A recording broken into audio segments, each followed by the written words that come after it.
আসসালামু আলাইকুম। আপনাদের সকলকে স্বাগত জানাই আমার নতুন আরেকটি ভিডিওতে।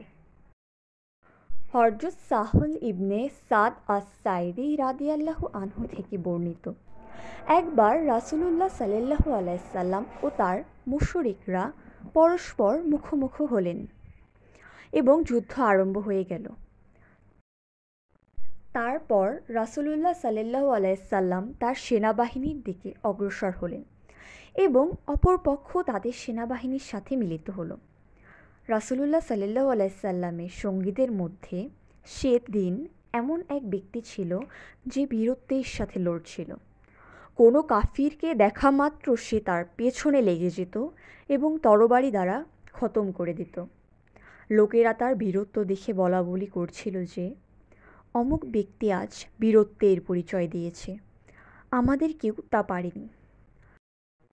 রাসূলুল্লাহ সাল্লাল্লাহু আলাইহি সাল্লাম বললেন, মনে রেখো, সে ব্যক্তি জাহান্নামবাসী।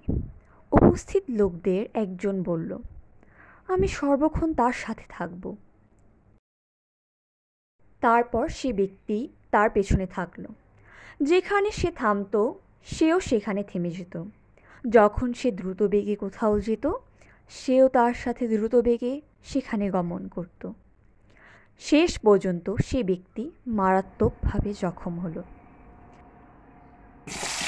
তারপর ক্ষতের জ্বালার তীব্রতা সহ্য করতে না পেরে ত্বরায় মৃত্যু কামনা করল। সে তার তরবারি জমিনে রেখে এর অগ্রভাগ তার উভয় স্তনের মাঝামাঝি ঠেকিয়ে তার উপর ঝুঁকে পড়ল এবং নিজেকে হত্যা করল। তাকে অনুসারী লোকটি রাসূলুল্লাহ সাল্লাল্লাহু আলাইহি সাল্লাম এর কাছে গেল এবং সাক্ষ্য প্রদান করল, নিঃসন্দেহে আপনি আল্লাহর রাসূল। তিনি বললেন, ব্যাপার কি?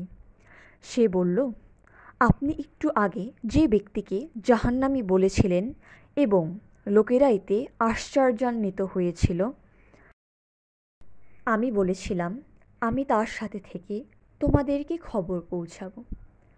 আমি অপেক্ষায় রইলাম। অবশেষে সে মারাত্মকভাবে আহত হলো এবং ত্বরায় মৃত্যুর জন্য নিজের তরবারি জমিনে রেখে এবং অগ্রভাগ তার উভয় স্তনের মাঝামাঝি ঠেকিয়ে দিল। তারপর এর ওপর ঝুঁকে পড়ল এবং নিজেকে হত্যা করল।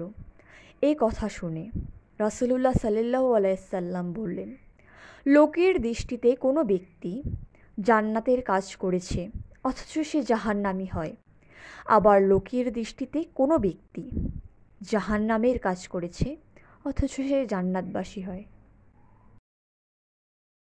আত্মহত্যা করা মহাপাপ। হযরত আবু হুরায়রা রাদিয়াল্লাহু আনহু থেকে বর্ণিত, রাসূলুল্লাহ সাল্লাল্লাহু আলাইহি সাল্লাম বলেছেন, যে ব্যক্তি কোনো ধারালো অস্ত্র দ্বারা আত্মহত্যা করবে সে অস্ত্র তার হাতে থাকবে। জাহান্নামের মধ্যে সে অস্ত্র দ্বারা সে তার পেটে আঘাত করতে থাকবে। এভাবে সেখানে সে চিরকাল অবস্থান করবে।